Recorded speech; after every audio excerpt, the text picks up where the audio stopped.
నమస్తే NSR news కి స్వాగతం.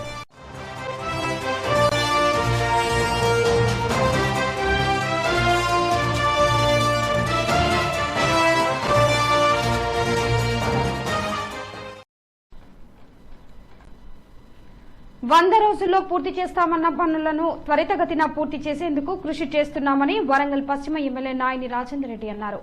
ప్రజాపాలనలో భాగంగా కాశీపేటలోని 62వ డివిజన్లో ప్రజాపాలన కార్యక్రమాన్ని చేపట్టారు.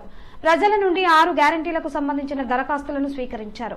అనంతరం వరంగల్ పశ్చిమ ఎమ్మెల్యే నాయని రాజేందర్ రెడ్డి మరియు హన్మకొండ జిల్లా కలెక్టర్ మాట్లాడుతూ ప్రజలందరూ కలిసి ఓటేసి మమ్మల్ని గెలిపించినందుకు వారికి రుణపడి ఉంటానని, అదేవిధంగా ప్రజలకు మేలు చేసే కార్యక్రమాలను త్వరితగతిన పూర్తి చేసేందుకు సర్వశక్తులా ప్రయత్నం చేస్తున్నామని, 100 రోజుల్లో అనుకున్నవి 30 రోజుల్లో పూర్తి చేసే విధంగా ప్రయత్నం చేస్తున్నామని అన్నారు. దీనికోసం ప్రభుత్వ అధికారులందరూ కూడా నిమగ్నమై పనిచేస్తున్నారని అన్నారు. కానీ కొంతమంది టీఆర్ఎస్ నాయకులు బురద జల్లేందుకే పని కట్టుకుని మీడియా ముందుకు మాట్లాడుతున్నారని, వారికి ప్రజలు బుద్ధి చెప్పి ఇంట్లో కూర్చోపెట్టినా ఇంకా ఇది చేయలేదు అది చేయలేదు అంటూ మాట్లాడుతున్నారని ఆయన అన్నారు. అనంతరం కలెక్టర్ మాట్లాడుతూ పాలనలో భాగంగా దరఖాస్తులు స్వీకరించడం జరిగిందని, శనివారం చివరి రోజు కావడంతో ఇంకా దరఖాస్తు చేసుకునేవారు త్వరగా దరఖాస్తు చేసుకోవాలని, ఒకవేళ ఇప్పుడు చేసుకోలేని వారు మళ్లీ 4 నెలల తర్వాత పెట్టే ప్రజాపాలన సీఎం రేవంత్ రెడ్డికి తెలియజేయడం జరిగిందని, కావున సాధ్యమైనంత వరకు ఈ రోజు పూర్తి చేసుకోవాలని ఆమె తెలిపారు. ఈ కార్యక్రమంలో సంబంధిత కార్పొరేటర్లు, ప్రజా నాయకులు, ప్రభుత్వ అధికారులు తదితరులు పాల్గొన్నారు. పాలనలో భాగంగా అభయహస్తం గతంలో ఇచ్చినటువంటి ఏవైతే గ్యారంటీ స్కీమ్స్ ఉన్నాయో మన ముఖ్యమంత్రి గారు రేవంత్ రెడ్డి గారి ఆధ్వర్యంలో కాంగ్రెస్ పార్టీ సమక్షంలో గతంలో హామీలు ఇవ్వటం జరిగింది. వాటిని నెరవేర్చడానికి ఇవాళ రాష్ట్ర వ్యాప్తంగా ప్రజాపాలనతోటి రావటం జరిగింది. అందులో భాగంగానే 63వ డివిజన్లో మా కార్పొరేటర్ గారి ఆధ్వర్యంలో, గవర్నమెంట్ ఆధ్వర్యంలో ఇక్కడ నిర్వహించడం జరిగింది. మరి ప్రజలకు ఇవాళ అర్థమైపోయింది, కాంగ్రెస్ పార్టీని గతంలో మేము నమ్మింది, ఓటేసింది, వాస్తవాన్ని మంచి జరిగిందని ఇవాళ కోరుకుంటున్నారు. ఇక మళ్ళీ ఇంకా వీళ్ళు ఇది ఇస్తారా, టైంపాస్ అని ముచ్చట మాట్లాడతారు. ఇంకా కూడా బుద్ధి రాకపోతే ఎట్లా? ఇళ్లలో కూర్చోబెట్టినాక కూడా ఇంకా బుద్ధి రాలే. మేము ఏదైతే మాట ఇచ్చినామో అది చేసి చూపిస్తాం. ఇవాళ లాస్ట్ డే కాబట్టి అందరూ కూడా అప్లై చేసుకోవాలని చెప్పి మేము కోరుకుంటున్నాం. ప్రతి డివిజన్లలో కూడా 10 కౌంటర్లు పెట్టి అప్లికేషన్లు ఇవ్వటం, తీసుకోవటం పెట్టినాం. అధికార యంత్రాంగం పూర్తి స్థాయిలో నిమగ్నమై ఉన్నది. ఇందులో ఎక్కడ కూడా చిన్న సమస్య కూడా లేవలెత్తలేదు. అన్ని సమస్యలు పరిష్కారం అయినాయి. ఇప్పుడు డాటా ఎంట్రీ కూడా స్టార్ట్ అయింది. జనవరి 17వ తారీఖు లోపల, ఈ నెల 17వ తారీఖు లోపల డాటా ఎంట్రీ కూడా కంప్లీట్ అయిపోతుంది. అందరికీ నమస్కారం. ఈరోజు లాస్ట్ డే ఆఫ్ ప్రజాపాలన గ్రామ సభ, వార్డు సభలో ఈరోజు లాస్ట్ డే ఏర్పాటు చేశాము. ఈరోజు 6 జనవరి వరకు మేము 8 వర్కింగ్ డేస్ ఆఫ్ గ్రామ సభాస్ అండ్ వార్డ్ సభాస్ కూడా ఆర్గనైజ్ చేశాము. మన జిల్లా దగ్గర 2,28,000 అప్లికేషన్స్ ఆల్రెడీ రిసీవ్ అయినవి. టుడే లాస్ట్ డే కాబట్టి దయచేసి ఆల్ అప్లికెంట్స్ కూడా మీరు టైమ్లీగా మీ అప్లికేషన్ ఫామ్ సబ్మిట్ చేయండి. మా సిబ్బందులు, తర్వాత కౌంటర్స్ అన్నీ కూడా ఫుల్ స్ట్రెంగ్త్లో ఈరోజు కూడా నడుస్తున్నాయి. ఆల్రెడీ 90% ప్లస్ పబ్లిక్ ఇచ్చి ఉన్నారు. But I request if anybody still left, దయచేసి ఈరోజు టైమ్లీగా సబ్మిట్ చేయండి. After today completion of all గ్రామ సభ అండ్ వార్డ్ సభ మేము డేటా ఎంట్రీ మీద ఫోకస్ చేద్దాం. గౌరవ ముఖ్యమంత్రి గారి ఇచ్చిన ప్లాన్ ప్రకారము ఇప్పుడు 8 working days from 28 December to 6 జనవరి వరకు first phase of Prajapalana program చేశాము. 4 మంత్స్ తర్వాత మళ్ళీ చేస్తామని ముఖ్యమంత్రి గారు కూడా ఇన్స్ట్రక్షన్స్ ఇచ్చారు. So today is the last. ఇంకా కూడా టైం ఉంది. ఈరోజు ఆల్ హెల్ప్ డెస్క్ కూడా ఉన్నారు అండ్ చాలా సింపుల్ ఫామ్, ఎన్క్లోజర్స్ కూడా ఉంది. Aadhaar number and ration card number కావాలి, రేషన్ కార్డ్ పేపర్ కావాలి. కానీ ఐ రిక్వెస్ట్ టుడే కూడా మీరు ఉపయోగించండి అండ్ డెఫినెట్లీ మీ ఫామ్ సబ్మిట్ చేయండి. హుస్నాబాద్ లో తన గెలుపుకు కృషి చేసిన హమాలీ సంఘం కార్మికులకు మంత్రి పొన్నం ప్రభాకర్ ధన్యవాదాలు తెలిపారు. హమాలీ సంఘం కార్మికుల సమస్యలను అడిగి వారి ఆరోగ్య క్షేమాలు మంత్రి పొన్నం ప్రభాకర్ అడిగి తెలుసుకున్నారు. త్వరలోనే హమాలీ సంఘం కూలీల సమస్యలను పరిష్కరిస్తానని మంత్రి పొన్నం ప్రభాకర్ హామీ ఇచ్చారు.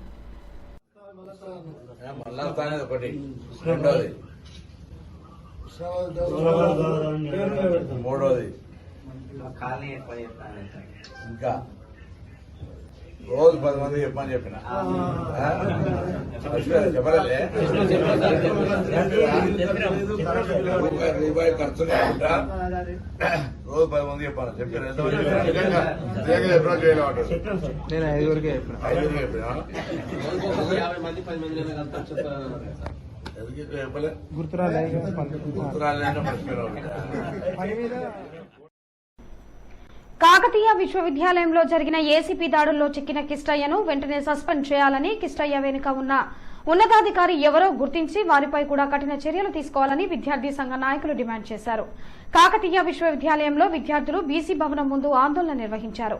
అనంతరం విద్యార్థులు మాట్లాడుతూ కాకతీయ విశ్వవిద్యాలయంలో ఎన్నో అవినీతులు జరుగుతున్నాయని, గతంలో జరిగిన అవినీతి గురించి కూడా ఇంతవరకు వీసీ కానీ రిజిస్ట్రార్ కానీ పెదవి విప్పలేదని, కాకతీయ విశ్వవిద్యాలయంలో విద్యార్థులకు అందించే పాలలో కూడా అవినీతి చేపలు వ్యాపారం చేస్తున్నాయని, అతడికి గత కొంతకాలంగా పైకం చెల్లించకుండా అతనికి 9 లక్షలు రావాల్సి ఉండగా అందులో కొంత భాగాన్ని వాళ్లకు ఇవ్వాలని డిమాండ్ చేయడంతో అవినీతి చేప బయటపడిందని కిష్టయ్య మాట్లాడుతూ తన వెనుక ఉన్న అధికారులు ఉన్నారని, వాళ్లకు కూడా అందించడం జరుగుతోందని చెప్పారన్నారు. ఆ వెనుక ఉన్న అధికారులు ఎవరో గుర్తించి వెంటనే వారిపై కూడా కఠిన చర్యలు తీసుకోవాలని, అదేవిధంగా ఇంకా ఏ ఇతర డిపార్ట్మెంట్లలో అవినీతి జరుగుతుందో గుర్తించి విద్యార్థులకు న్యాయం చేయాలని వారు డిమాండ్ చేశారు. ఈ కార్యక్రమంలో ఎస్ఎఫ్ఐ, ఏఎస్ఎఫ్ఐ ఇంకా ఇతర విద్యార్థి సంఘ నాయకులు పాల్గొన్నారు. కాకతీయ యూనివర్సిటీలో గత 3 సంవత్సరం నుండి అవినీతి జరుగుతుందని అసలు పైన అధికారులు చెప్పిలో, ఇక్కడ ఉన్నటువంటి ఇప్పుడు లోపల ఉన్న కొంతమంది అధికారులు చెప్పారు. కానీ అది నిజమేనని నిన్న రోజున తోలింది. 50,000 రూపాయలు అక్రమంగా లంచం తీసుకుంటూ ఏసీపీ అధికారులకు ఆర్ కృష్ణ అనే వ్యక్తి పట్టుబడడం జరిగింది. అంతేకాకుండా మేము తెలంగాణ కాంగ్రెస్ రాష్ట్ర ప్రభుత్వం డిమాండ్ చేసేది ఒకటే, ఈ కాకతీయ యూనివర్సిటీలో సమగ్ర విషయం జరిపించండి. ఇంకా ఎవరైతే అవినీతి తిమ్మింగాలున్నారో వారిపైన చట్టపరమైన చర్యలు తీసుకోండి. దీని వెనుక ఇంత ముందుకు మనం చెప్పినట్టు మా సార్కి నా కొంత ఇవ్వాలి, మా సార్ కొంత ఇవ్వాలని చెప్పిండు. అసలు ఆ సార్ ఎవరు, ఇంకా కొంత ఎవరు ముట్ట చెప్తారు. అసలు కాకతీయ యూనివర్సిటీలో ఏం జరుగుతుంది, ఇన్ని సమస్యలు ఉండాలి, ఎన్నలేని విధంగా అసలు కాకతీయ యూనివర్సిటీలకు ఎందుకు ఇవ్వబడుతున్నారు, అసలు బీసీ గారి పాలన కాకతీయ యూనివర్సిటీలో ఏమైంది, అసలు విద్యార్థుల సమస్యలు ఎందుకు పట్టించుకోలేదు, అసలు కాకతీయ యూనివర్సిటీ అవినీతికి ఆలయంగా ఎందుకు మారిందని ఈ రోజు మేము హెచ్చరిస్తున్నాము. ఏదైతే కాకతీయ యూనివర్సిటీలో అవినీతి అక్రమాలు పాల్పడుతుంటే అధికారులపైన నిఘా పెట్టాలి. ఇదే కాకతీయ యూనివర్సిటీలో పై అధికారులతోటి రాష్ట్ర ప్రభుత్వం ఆ సమగ్ర విషయం జరిపించి బాధ్యుల వారిని కఠినంగా శిక్షించాలని భారత విద్యార్థి పరిషత్ ఎస్ఎఫ్ఐ తరఫున డిమాండ్ చేస్తున్నారు. 9 లక్షల రూపాయలు శాంక్షన్ చేయడానికి 50,000 రూపాయలు ఇస్తేనే మేము నీకు బిల్ శాంక్షన్ చేస్తామని చెప్పేసి ఈరోజు లంచం డిమాండ్ చేసి అతనికి లంచం ఇచ్చడం లేకుండా ఈరోజు ఏసీ పట్టడం జరిగింది. ఏదైతే మా పైసలను, మా విద్యార్థుల సొమ్మును లంచం తీసుకోవడానికి చాలా సిగ్గు చర్యగా భావిస్తున్నాం. కాబట్టి అతను వెంటనే ఉద్యోగం నుంచి సస్పెండ్ చేయాలని, ఉద్యోగం తొలగించాలని మేము మా బహుజన విద్యార్థి సంఘం తరఫున, మా ఎస్ఎఫ్ఐ తరఫున డిమాండ్ చేస్తా ఉన్నాం.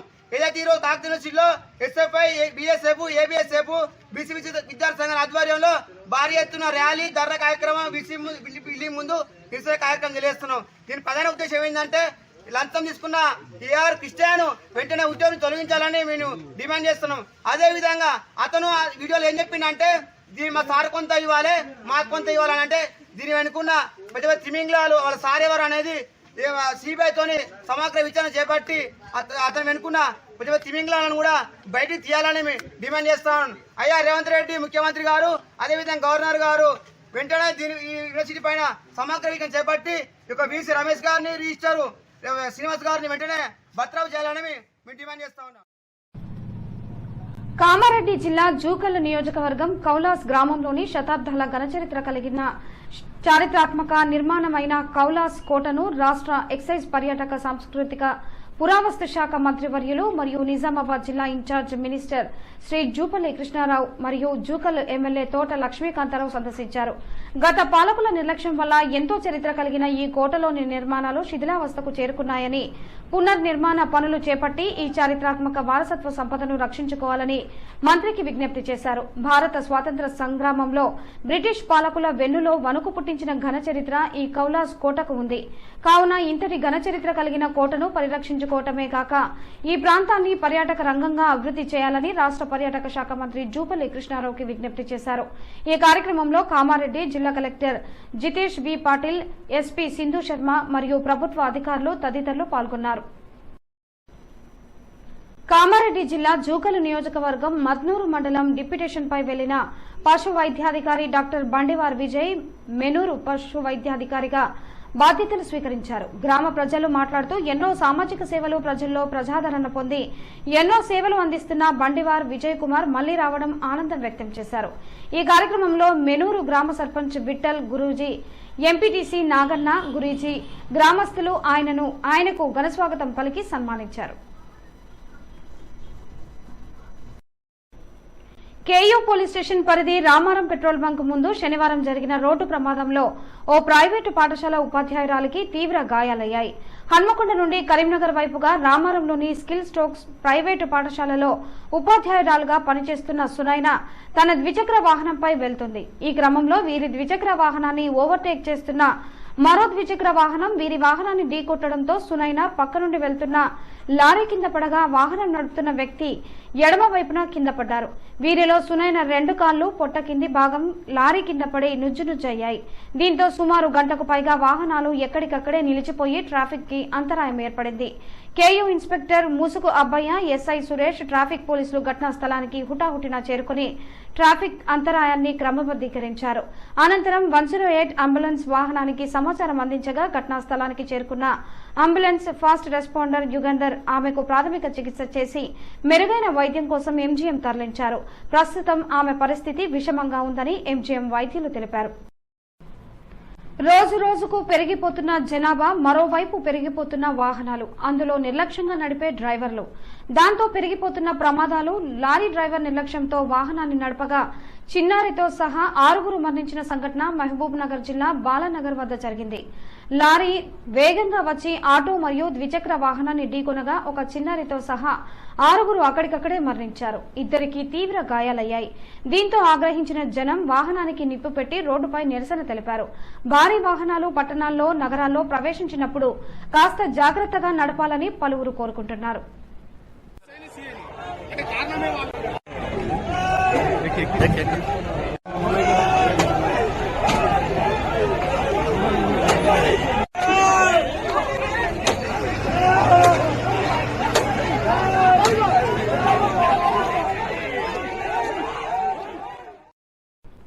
వాహనదారుడి నుంచి లంచం తీసుకుంటూ పట్టుబడిన హన్మకొండ ట్రాఫిక్ ఎస్ఐ డేవిడ్ ను Warangal police commissioner Ambar Kishore Jha suspend చేస్తూ ఉత్తర్వులు జారీ చేశారు. 2 రోజుల కిందట ములుగు రోడ్డు వద్ద ట్రాఫిక్ ఎస్ఐ డేవిడ్ ఓ వాహనదారుడి నుంచి లంచం తీసుకుంటున్నట్లు ఆరోపణలు వచ్చాయి. ఈ నేపథ్యంలో వెంటనే ఆయనను హెడ్ క్వార్టర్స్ కు తరలించి విచారణ చేపట్టారు. ట్రాఫిక్ ఎస్ఐ లంచం తీసుకుంటున్నట్లు నిరూపణ కావడంతో CP amber Kishore Jha suspend చేస్తూ ఉత్తర్వులు జారీ చేశారు. కాగా మొదటి నుంచి డేవిడ్ పనితీరుపై తీవ్ర విమర్శలు, ఆరోపణలు ఉన్నాయి. ప్రజాపాలన నిరంతర ప్రక్రియ అని ఇక నుంచి 4 నెలలకొకసారి నిర్వహిస్తామని, లబ్దిదారులు ఎవరూ అపోహలకు గురి కావద్దని పరకాల శాసనసభ్యులు రేవూరి ప్రకాష్ రెడ్డి అన్నారు. హన్మకొండ జిల్లా పరకాల నియోజకవర్గం ఆత్మకూరు మండలం హౌజ్ బుజుర్గ్, కామారం గ్రామాలలో శనివారం నిర్వహించిన ప్రజాపాలన చివరి రోజు సందర్భంగా జరిగిన గ్రామ సభలలో పరకాల ఎమ్మెల్యే రేవూరి ప్రకాష్ రెడ్డి ముఖ్య అతిథిగా పాల్గొన్నారు. ఆయా గ్రామాలలో ప్రజాపాలన లబ్దిదారులకు దరఖాస్తులు అందజేస్తున్న తీరును అధికారులను అడిగి తెలుసుకున్నారు.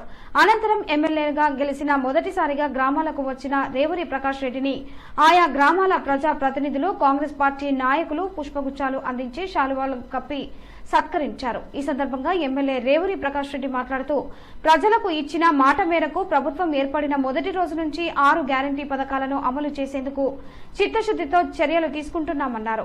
ప్రజాపాలన కార్యక్రమం ద్వారా ప్రజల వద్దకే ప్రభుత్వం వచ్చిందని, 6 గ్యారంటీలలో భాగంగా మహాలక్ష్మి, రైతు భరోసా, గృహజ్యోతి, చేయూత, ఇందిరమ్మ ఇండ్ల పథకాలకు దరఖాస్తులు స్వీకరిస్తున్నామన్నారు. గ్రామంలో నిర్వహించిన ప్రజాపాలన సభలో దరఖాస్తులు సమర్పించలేని వారు చివరి రోజైన శనివారం వరకు తమ దరఖాస్తులను పంచాయతీ కార్యదర్శికి అందజేయాలని తెలిపారు.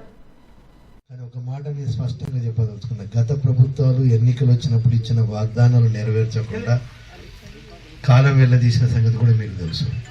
కానీ ఈ ప్రభుత్వం, ఈ ప్రజా ప్రభుత్వం ఎన్నికలలో ఇచ్చిన వాగ్దానం 100% నెరవేర్చే దిశలోనే కృషి చేయడం జరుగుతుంది అనే విషయాన్ని కూడా మీ అందరికీ సవినంగా మనం చేస్తాం. అయితే వాళ్ళు ఉన్న ఆర్థిక పరిస్థితి చూస్తే కూడా చాలా ఇబ్బందికరమైన పరిస్థితి ఉన్నది. మీ అందరికీ తెలుసు, మన తెలంగాణ ఉద్యమం 1400 మంది యువకుల యొక్క బలిదానంతో, 4 కోట్ల ప్రజల యొక్క కృషితోటి, భాగస్వామ్యంతో వచ్చిన తెలంగాణ రాష్ట్రం ఏర్పడ్డప్పుడు 16,000 కోట్ల బడ్జెట్ తోటి, మిగులు బడ్జెట్ తోటి ఏర్పడ్డ రాష్ట్రం ఈ తెలంగాణ రాష్ట్రం. అదేవిధంగా అప్పులు కూడా పంచుకుంటాం కదా, ఆ అప్పులు దగ్గర 70,000 కోట్లు అప్పులు ఆ రోజు మన వాటా కిందకు వచ్చిన మాట కూడా వాస్తవం. ఇదే కాకుండా గత ప్రభుత్వము చెల్లించవలసిన బకాయిల యొక్క డబ్బులు చూస్తే 45,000 కోట్లు ఇప్పుడు వివిధ రకాల పద్ధతులకు డబ్బులు చెల్లించవలసిన అవసరం ఉంది. ములుగు జిల్లా గోవిందరావుపేట మండలం పసర గ్రామ సమీపంలోని గుండ్లవాగును పరిశీలించిన మంత్రి సీతక్క జాతర సమయంలో జాతీయ రహదారి విషయంలో ఎలాంటి ఇబ్బందులు తలెత్తకుండా చూడాలని జాతీయ రహదారి అధికారులను ఆదేశించారు. మంత్రితో పాటు జిల్లా కలెక్టర్ ఇలా త్రిపాఠి, జిల్లా SP Shabarish, ITDA project officer Ankit, అదనపు కలెక్టర్ శ్రీజ, ఇతర అధికారులు పాల్గొన్నారు. ఈ వార్తలు ఇంతటితో సమాప్తం. నమస్కారం.